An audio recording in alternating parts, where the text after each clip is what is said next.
Սուրբ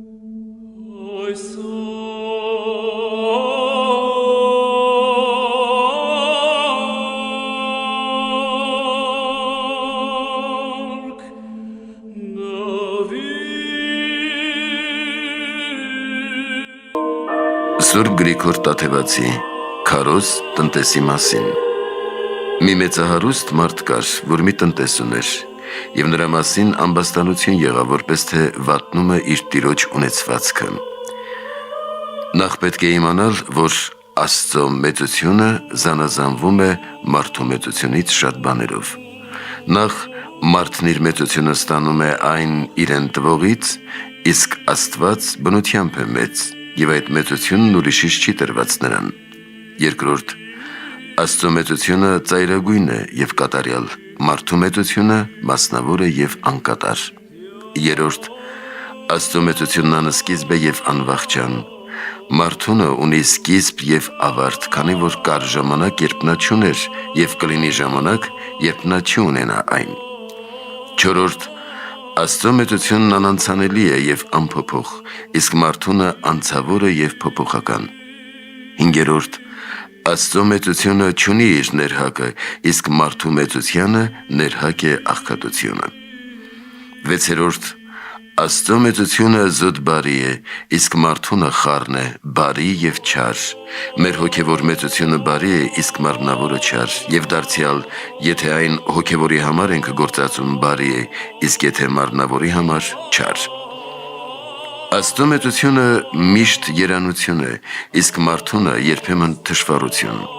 Աստծո մեծությունը հոգևոր է, մերը մարմնավոր։ Մերը ցավով է և տրտմությամբ, Աստծունը առանց ցավի և հեշտությամբ։ Մենք կարոտ ենք Աստծո մեծությանը, իսկ Աստված կարոտ չէ մեր մեծությանը, ըստ այն խոսքի, թե «Իմ բարիքները քեզ պետք չեն»։ Արդ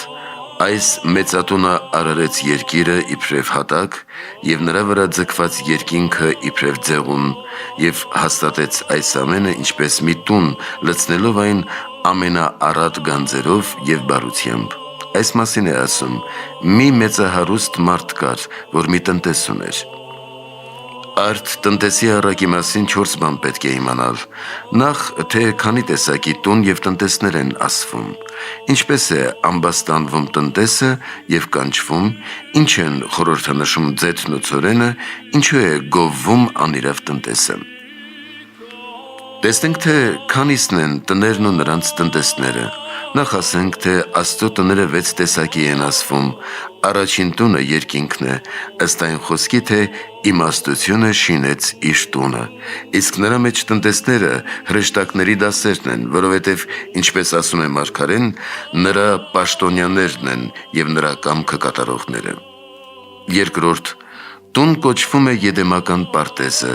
ըստ այն խոսքի, թե Տեր, սիրեցի քո տան վայելչությունը, իսկ իբրև տնտես Աստված նրա մեջ դրեց առաջին մարդուն գործելու և պահելու այն, ինչպես ասում է գիրքը։ Երրորդ տուն անվանում է զգալի աշխարհը, ըստ այն խոսքի, թե միթե չի վառի մարմնի ճրագը և չի ավլի տունը, իսկ նրա մեջ տնտեսը մարդկային բնությունն է, որին իշխան և տեր կարգեց ամեն բանի և ամեն բան հնազանդեցրեց նրա ոտքերի տակ, խաշները, արջառները և այլն։ Չորրորդ տուն կոչում է Հին Սիոնն ու Սողոմոնի տաճարը, ըստ այն խոսքի, թե իմ տունը աղոթքի տուն պիտի կոչվի, իսկ դուք ավազակների որջը դարձրիք այն, իսկ նրա մեջ տնտեսները հին օրենքի առաջնորդներն ու քահանայապետներն են։ Հինգերորդ տուն է անվանում նաև Նոր Սիոն Սուրբ եկեղեցին, ըստ այն խոսքի, թե քո տանը վայել է սրբություն, իսկ նրա մեջ տնտեսներ են առաքյալները, մարգարեները, վարդապետները և հայրապետները, ըստ այն խոսքի, որ առաքյալն է ասում. «Ում որ Աստված կարգեց եկեղեցու մեջ, սրանք են առաքյալները, մարգարեները, ուսուցանողները»։ Վեցերորդ տուն է անվանվում նաև յուրաքանչյուր մարդ, ըստ այն խոսքի, թե դուք կենդանի Աստծո տաճար եք, իսկ սրա մեջ տնտեսը մարդու միտքն է, ինչպես այստեղ ասվում է. «Նա մի տնտես ուներ, որի մասին ամբաստանություն եղավ»։ Արդ տնտեսի մասին ասվածը չի պատշաճում հրեշտակներին, որովհետև նրանք անիրավ չեն, այլ անմեղ են եւ արդար, դեպի մեղքը գնալու մեջ դժվարաշարժ կամ միանգամայն անշարժ։ Չի պատշաճում Ադամին, որովհետև մեղանչել էր եւ անցել։ Չի պատշաճում նաեւ ամբողջ բնությանը, քանի որ բնությունն առհասարակ չի կարող մեղանչել, այլ առանձին ամեն մի մարդ։ Նույնպես եւ հին տաճարին չի պատշաճում, քանի որ նրանք հետո զղջացին։ Այլ այս խոսքը փոքր-ինչ պատշաճում է նոր եկեղեցուն այն բանով, որ տնտեսները սրա մեջ մարդիկ են, եւ չի պատշաճում նրանով, որ եթե մեկը տնտես է կարգվում եկեղեցում, այլևս չի կարող ելնել նրանից։ Ուրեմն պարզ է, որ տնտեսի առակը յուրաքանչյուր մարդու մասին է։ Քանի որ տնտեսի հատկությունները 4-ն են, եւ այդ բոլոր 4 հատկություններն ունի մարդը։ Նախ տնտեսի ինչքերը իրենը չեն, այլ Տիրոջից են վստահվել նրան, այդպես էլ մարդը բնությամբ ոչինչ չունի, այլ ամեն բան, ինչ որ կա երկրի վրա, Աստծուց է տրվել նրան, թե շնորհ, թե արվեստ, թե իշխանություն, թե վարդապետություն եւ ամեն այլ բան, ըստ Պողոսի ասածի, թե ինչ ունես, որ ստացած չլինես, եւ եթե ստացել ես, ինչու ես պարծենում չստացողի պես։ Տնտեսի մյուս հատկությունն է ամեն բան իր Տիրոջ կամքի համաձայն անելը։ Այսպես նաև մենք պետք է ամեն բան մեր Տիրոջ կամքով անենք, այսինքն ինչ որ անում ենք, Տիրոջ եւ ոչ թե մեր փառքի համար անենք։ Տնտեսի երրորդ հատկությունն է իր գործերում ժիր լինելը եւ երբեք չծուլանալը։ Այդպես էլ մենք պետք է մեր բոլոր գործերում արի եւ ժիր լինենք, ըստ այն խոսքի, թե թող ձեր գոտիները պնդված լինեն ձեր մեջքին եւ ձեր ճրակները վառված։ Չորրորդ հատկությունն այն է, որ տնտեսը կերակուրը ժամանակին է պատրաստում եւ ամեն ժամի տալիս ծառայակիցներին։ Այդպես էլ մենք պետք է ժամանակին պատրաստենք մեր հոգու կերակուրը եւ ամեն ժամ կերակրենք մեր ընկերներին եւ մեր հոգին։ Եթե մարմնավոր տնտեսը այս 4 բանի մեջ զգույշ չլինի, Տերը կհանի նրան։ Նույնպես նաև մենք, եթե զգույշ չլինենք մեր գործերում, Տերը մեզ կհանի մեր տնտեսությունից ասելով. այլևս չես կարող տնտես լինել։ Սա է առաջին գլուխը։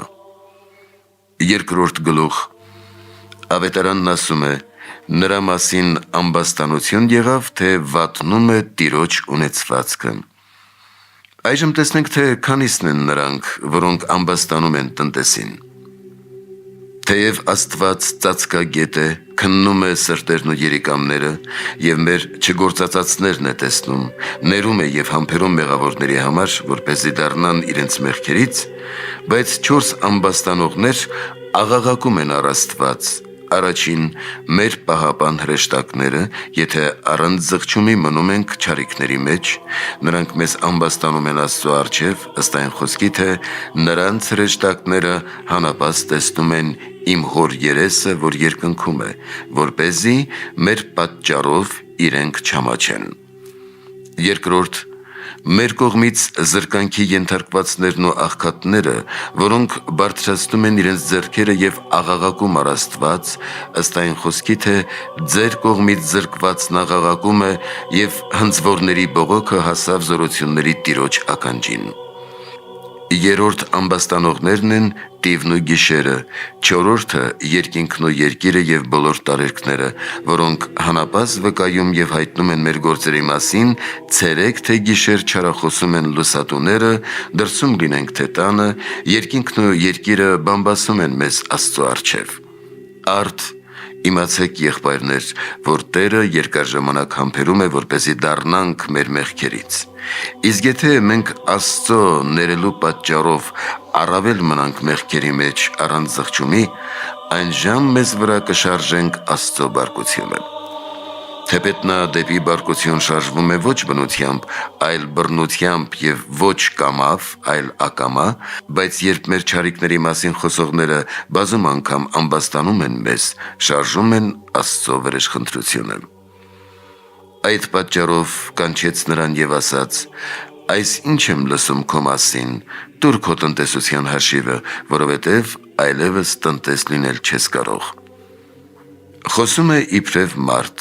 կարծես չգիտի եւ դեռևս կասկածում է, եւ այն պատճառով է այսպես անում, որպեսզի ուսուցանի մեզ առանց քննելու չդատել ոչ ոքի։ Նա, ով գիտի բոլորին, չի դատում առանց քննելու, իսկ մենք անզգամելով, միայն սուտ լուրերի վրա հիմնվելով տանջում ենք մեր եղբայրներին։ Կանչեց նրան եւ ասաց. պետք է իմանալ, որ 3 բաներ են մեզ կանչում դեպի մահ. ծերությունը, քանի որ գիտենք, որ մազերի սպիտակելը մահվան հրավիրակն է, ինչպես երբ արտերը սպիտակում են, մոտենում է հունձքի ժամանակը, եւ երբ ծառերի տերևները դեղնում են եւ ընկնում, եւ լեռների կատարին ձյուն է նստում, ձմեռն է մոտենում։ Երկրորդ հրավիրակը մեր զորության պակասումն է, երբ թուլանում է աչքերի տեսողությունը, ականջները վատ են լսում, ոտքերը դժվարությամբ քայլում, մեջքի ուժը պակասում է, ձեռքերը դժվարանում են գործել, լեզուն խոսել։ Այս ամենը նշան են, որ հոգին մահվամբ պիտի հեռանա մարմնից։ Երրորդ հրավիրակը մեր հիվանդությունն է, քանի որ այն կյանքի եւ մահվան միջև է, մահվան դուռն է եւ մահվան է կանչում մարդուն։ Այլևս տնտես լինել չես կարող։ Հիրավի, նա, ով չարանում է, հեռանում է բարի գործից, քանի որ միաբանություն չկա լույսի եւ խավարի միջև։ Եվ քանի որ Աստված մարդուն իմաստուն է արարել, նա մտքում խորեց. ինչ պետք է անեմ, քանի որ իմ Տերը տնտեսությունս ինձնից վերցնում է, այսինքն հեռացնում է այս կյանքից։ Հողի վրա աշխատել չեմ կարող, քանի որ ապաշխարելու եւ բարիք գործելու ժամանակ չկա։ Մուրալ ամաչում եմ, քանի որ այն մուրալու տեղ չէ։ Եվ ամոթ է, որ երբ խնդրում ենք եւ ոչ ոք չի տալիս, ինչպես խնդրեցին հիմար կույսերը եւ իմաստունները չտվեցին։ Եվ ասաց. գիտեմ, թե ինչ պիտի անեմ, կանչեց Սպարտապաններին, այսինքն միտքն է կանչում հոգին ու մարմինը, զղջում է մեղքերի համար եւ ասում է հոգուն. իմ տիրոջը ինչքան պարտք ունես։ Նա ասում է 100 տակառիկ ձեթ եւ նրան ասում է. գրիր 50, սա խորհրդանշում է հոգու մեղքերի կեսի թողությունը։ Իսկ երբ մարմինն ասաց, թե պարտք է 100 պարկծորեն, նրան ասաց գրիր 80։ Հիրավի, երբ զղջում ենք մեր գործած մեղքերի համար, թողնվում է հոգու մեղքերի կեսը, քանի որ հոգին դյուրությամբ է մեղանչում եւ քիչ հեշտանում մեղքերի մեջ։ Իսկ մարմնի մեղքերի հնգից մեկն է թողնում, քանի որ այն կարող է մեղք չգործել, կարող է չշրնանալ, չհարբել, սակայն կամավորապես գործում է եւ ավելին հեշտանում է մեղքերի մեջ։ Եվ երբ մարդը զղջում է, իրավ է, որ թողնվում է մարմնի 5 մեղքերից մեկը, իսկ երբ խոստովանում եւ ապաշխարում է պահքով եւ աղոթքով, թողնվում են մնացած 4-ը։ Եվ ինչպես ասաց Զաքեոսը, իմ ունեցվածքի կեսը կտամ աղքատներին, այսինքն աղքատ հոգուն, իսկ եթե մեկին զրկել եմ, քառապատիկ կհատուցեմ նրան, մարմնավոր մեղքերի մասին է ասում, եւ այստեղ մեղքը մեղքերի պատիժը իմացիր։ Դարձյալ ձեթը ավազանի շնորհն է, իսկ ցորենը Քրիստոսի մարմինը։ Եթե ավազանի շնորհներն ընդունելուց հետո մեղանչում ենք եւ զղջում, թողնում է կեսը, իսկ եթե լրբաբար Տիրոջ մարմնին եւ արյանն ենք անարժանաբար հպվում, ըստ այն խոսքի, ով ուտում է անարժանաբար, իր անձի դատաստանն է ուտում, որովհետեւ խտրություն չդրեց Տիրոջ մարմնի մեջ, դժվարին է, 5-ից մեկն է թողնում։ Սակայն եթե մարդն իր վերջին շնչումը եւ զղջում է, հույսով հավատում, ներում է ստանում, ինչպես ցույց է տալիս առակը այն այրի կնոջ մասին, որը բարեկամից 3 նկանակ, այսինքն սուրբ երրորդության դավանությունը խնդրեց։ Եվ նա տվեց ոչ թե բարեկամ լինելու, այլ խնդրելու համար։ Այդ է ցույց տալիս նաև ավազակը, որն իր վերջին շնչում արքայություն խնդրեց եւ Տերը շնորհեց նրան։ Իսկ ձեթի ու ցորենի 100 պարկասելը մեղքերի չափազանց շատ լինելն է ցույց տալիս, քանի որ 100-ը կատարյալ թիվ է, ինչպես առաքինությունը ցույց տվեց 100-ավորով, այդպես էլ մեղքերը։ Այսքան երկրորդ գլխի մասին։ Երրորդ հարցումն այն է, թե ինչու է հոգու մեղքերը ձեթ անվանում, իսկ մարմնի մեղքերը ցորեն։ Վարդապետներն ասում են, թե հոգու մեղքերը նման են ձեթի 10 պատճառով։ Նախ, քանի որ ձեթը լույսի նյութ է, այսպես բամբասանքն ու սուտը, որոնք հոգու մեղքեր են, մարդուն լույս են թվում։ Երկրորդ, քանի որ ձեթը անոսր է, այսպես նաև հոգու մեղքերը նյութական չեն ինչպես մարմնինը։ Երորդ, ինչպես որ ձեթը հեշտությամբ է տարածվում հագուստի վրա, այնպես նաև հոգու մեղքերն են շտապով տարածվում մարմնում։ Չորրորդ, ձեթը չի իջնում ջրի հատակը, այլ երեսին է ելնում, այսպես նախանձն ու ամբարտավանությունը չեն մտնում մարմնի մեջ, այլ հոգու։ Հինգերորդ, ձեթը դժվարությամբ է ելնում նյութի վրայից,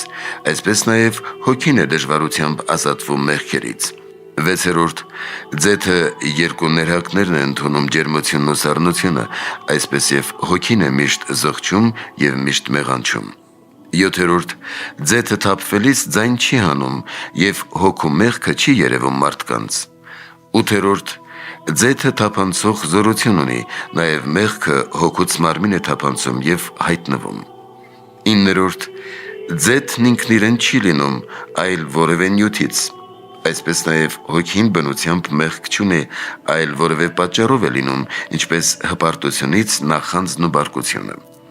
Տասներորդ, մարդիկ հնար են որոնում ձեթը հագուստի վրայից հեռացնելու, այնպես նաև հոգին մեղքերից սրբելու հնար կա, երբ զղջում և ապաշավանք լինի մտքում, ինչպես ասում է Տերը, «Առ քո մուրհակը և նստիր ու անմիջապես գրիր 50»։ Իսկ մարմնի մեղքը ցորեն է անվանում, և սա 10 պատճառով։ Նախ, ցորենը թվով մեկը չէ, այլ բազում և անթիվ, այսպես նաև մարմնի և զգայարանների մեղքերը մեկը չեն, այլ բազում և անթիվ։ Երկրորդ, որովհետև ցորենը ծանր է, նաև մարմնի մեղքերն ավելի ծանր են, քան հոգունը, ինչպես ասում է Դավիթը. «Ծանր բեռից ավելի ծանրացան ինձ վրա»։ Երորդ,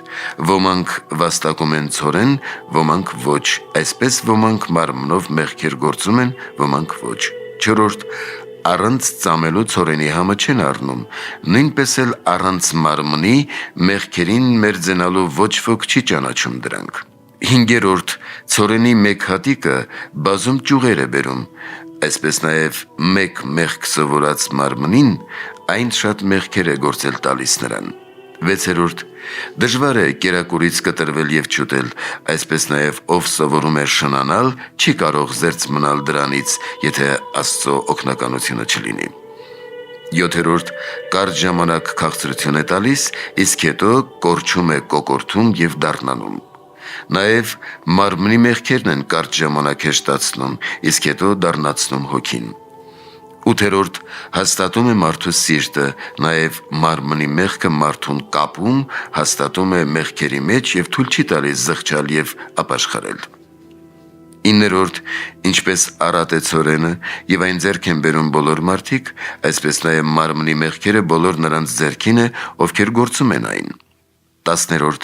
եթե ցորենն ընկնում է ջրի մեջ, փտում է և կորչում,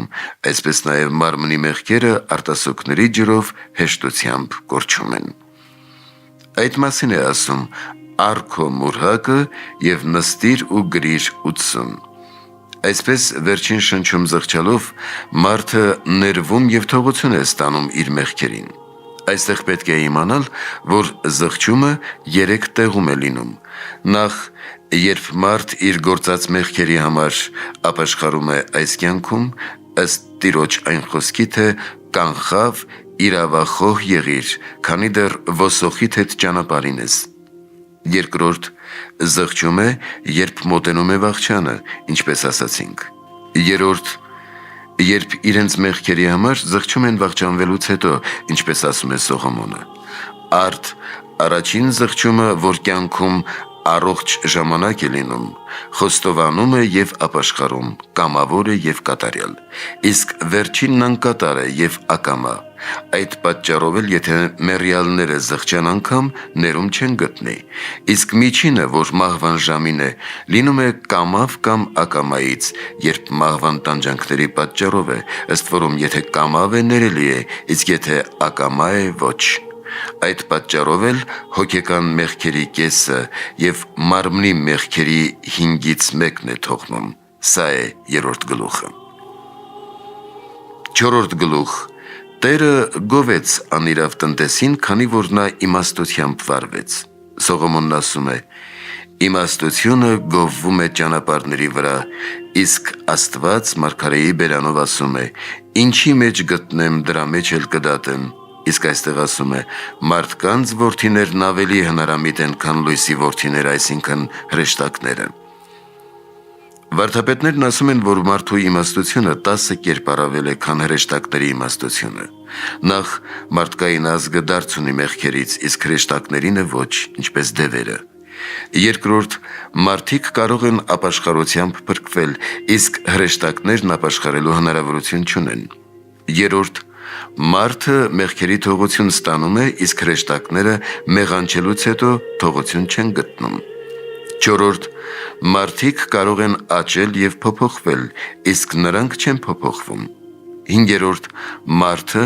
մեղքի մեջ ընկնելուց հետո ողբում է անցյալի համար, իսկ նրանք չարիքի մեջ ընկնելով կպչում են չարին, ինչպես սատանան և յուրայինները։ Վեցերորդ, մենք աճում ենք առաքինությունների մեջ, իսկ նրանք չեն կարող, քանի որ մարմին չունեն։ Յոթերորդ, մենք կարող ենք արքայությունը գնել մեր արյամբ, իսկ նրանք չեն կարող արյուն հեղել և գնել, քանի որ չունեն ոչ մահ և ոչ արյուն։